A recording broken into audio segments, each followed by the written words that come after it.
Jake opens a Roth IRA.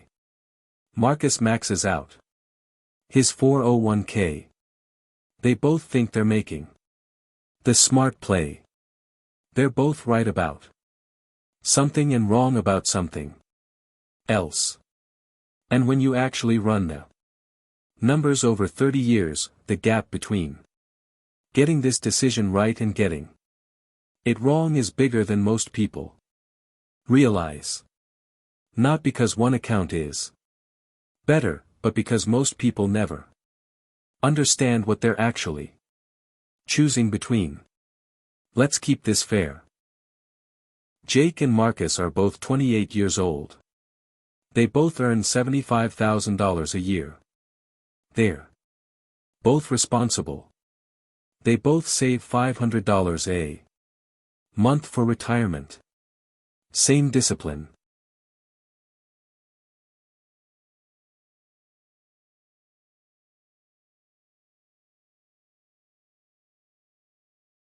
If you showed this setup to most people and asked who's winning, they'd say Marcus, without hesitating. But day one is not the scoreboard that matters.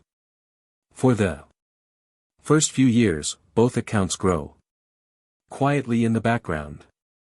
Marcus is invested in a mix of index funds inside his 401k. Jake is doing the same inside his Roth IRA. At 7% average annual returns, the math is nearly identical in the accumulation phase. Money doesn't know what kind of account it's sitting in. $1 growing at 7% inside a 401k looks exactly like $1 growing at 7% inside a Roth IRA. For years 3, 5, and 7, the accounts look similar on paper, but there's a difference that isn't visible in the balance. Every dollar sitting in Marcus' 401k has a silent business partner. That partner hasn't shown up yet. He doesn't announce himself during the accumulation years. At 7% average annual returns, his 401k balance is approximately $114,000. On paper, Marcus is clearly ahead. The employer match gave him a head start. That compounds over time. Jake has contributed $500 a month for 10 years. With no employer match, his total contributions are $60,000. At 7% average annual returns, his Roth IRA balance is approximately $86,000. Jake is behind by nearly $28,000. Anyone watching from the outside would say Marcus is winning. And they'd be right for now.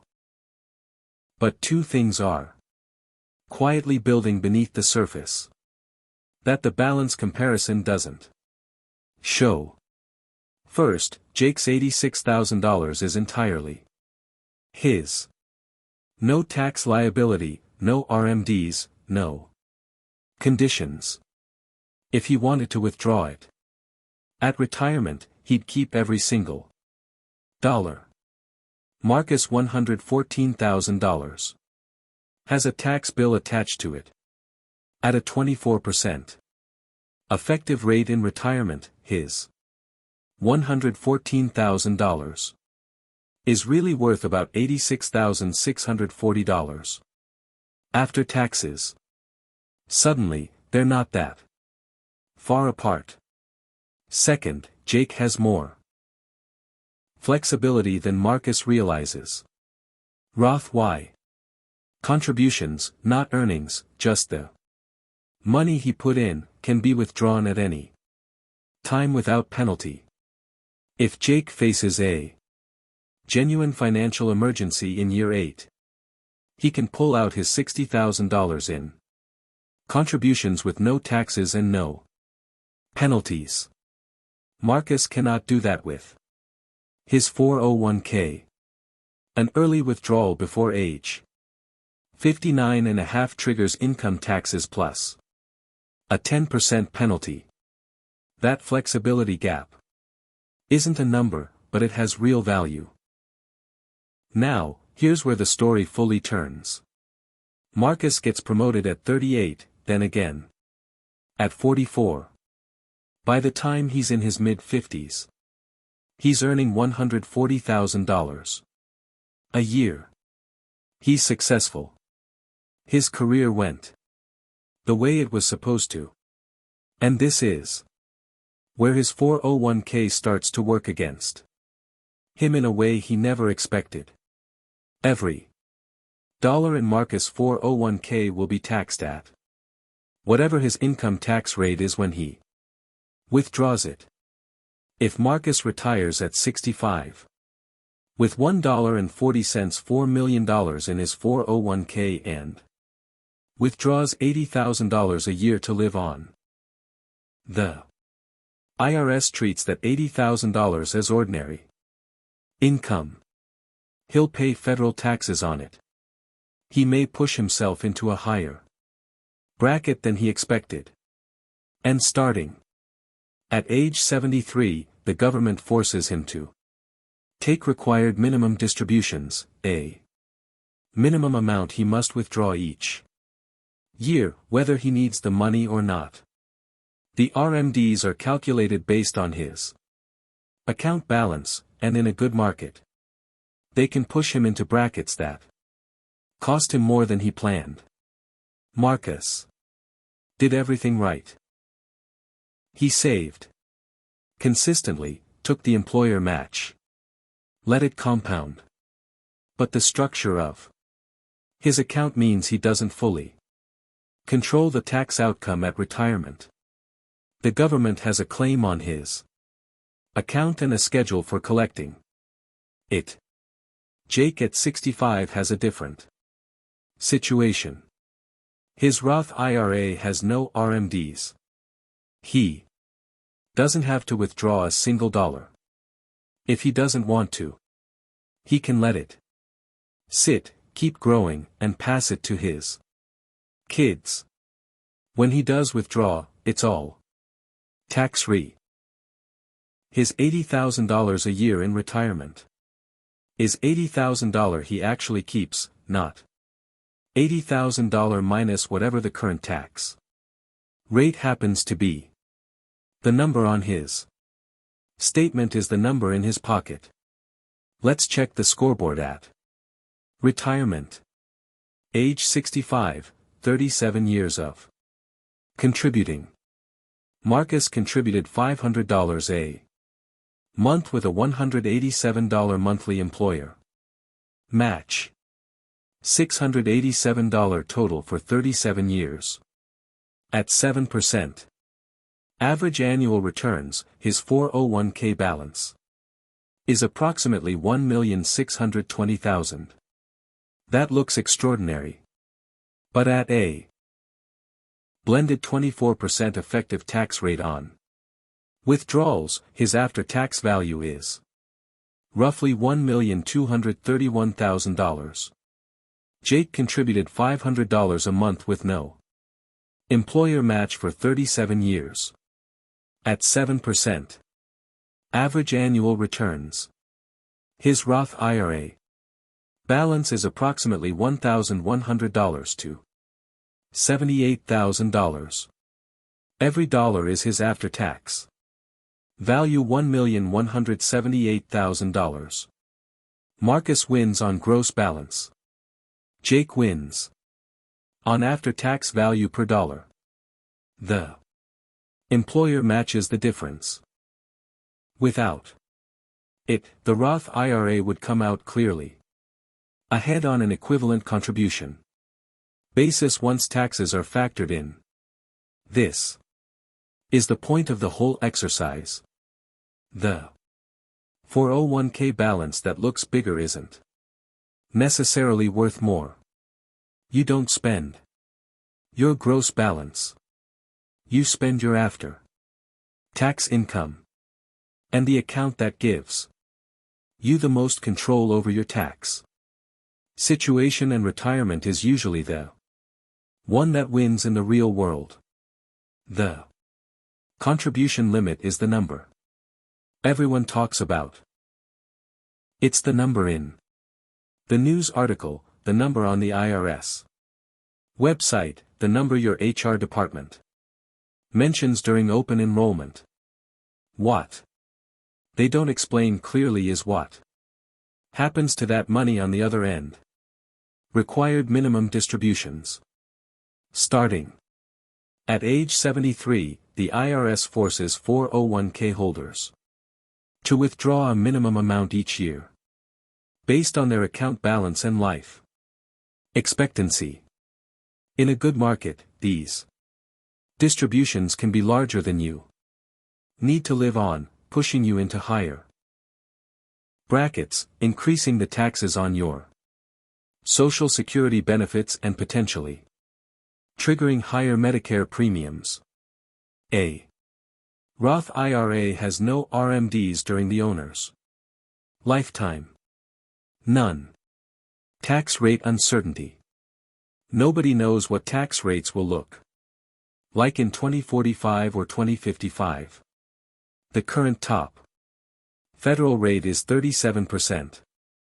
In 1980, it was 70%. In the 1950s, it was over 90% for high earners. When you contribute to a 401k, you're making a bet that your tax rate at withdrawal will be lower than your current rate. When you contribute to a Roth IRA, you're locking in today's rate. Given the trajectory of national debt, many tax experts believe rates are more likely to rise than fall over the next few decades. The Roth is insurance against that possibility. The income phase out. Roth IRAs come with income limits. In 2024, the ability to contribute phases out for single filers earning above $146,000 and disappears entirely above $161,000. If Marcus had been following Jake's strategy and his income climbed past that limit, he'd be locked out of new Roth contributions entirely. There are workarounds. The backdoor Roth conversion, but they add complexity. The 401k has no income limit for contributions. If I only showed you the Roth IRA's advantages, I wouldn't be giving you the full picture. The 401k has real concrete benefits that people who exclusively praise the Roth tend to downplay. The employer match is the single most powerful argument for prioritizing a 401k. If your employer matches 50% of your contributions up to 6% of your salary, that's an instant 50% return on that portion of your money before the market does anything. No investment strategy on earth reliably guarantees a 50% return in year one. Walking away from a full employer match to prioritize a Roth IRA is one of the most expensive mistakes a saver can make. The match always comes first. Full stop. The higher contribution limit matters, too. In 2024, you can contribute up to $23,000 to a 401k. The Roth IRA limit is $7,000. For high earners who want to shelter as much income as possible from taxes right now, the 401k offers nearly 3 times the capacity. If you're in your peak earning years and in a high tax bracket, deferring that income until retirement, when your income and bracket may be lower, is a legitimate and often correct strategy. And if you're in a genuinely high tax bracket right now, say 32% or 37%, the math sometimes does favor the traditional 401k over the Roth.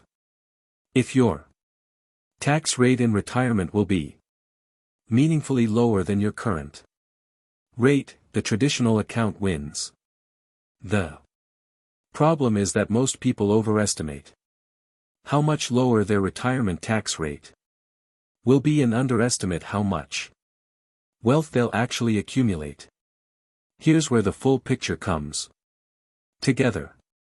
The real answer isn't Roth or 401k, the real answer is both. In the right order. Step 1, contribute to your 401k. Up to the full employer match. This is not optional. Free money with a guaranteed 50% or 100% return is the highest value move in personal finance. And it isn't close. Step 2, max out your Roth IRA, $7,000 a year. You're young, probably in a lower bracket than you'll be in your peak earning years. And every dollar that grows tax-free for 30 years is a dollar you keep entirely. This is where the Roth's advantage is most powerful. Early in your career, when current tax rates are low and compound growth has the most time to work. Step 3, if you have more to save after maxing the Roth, go back to your 401k and contribute up to the annual limit. Over 37 years, someone who follows this sequence, capturing the full employer match, maxing the Roth IRA, could then continuing in the 401k, will almost always end up with more after-tax wealth than someone who chose one account exclusively. The sequence isn't exciting. It doesn't make for a viral headline, but the math doesn't care about excitement.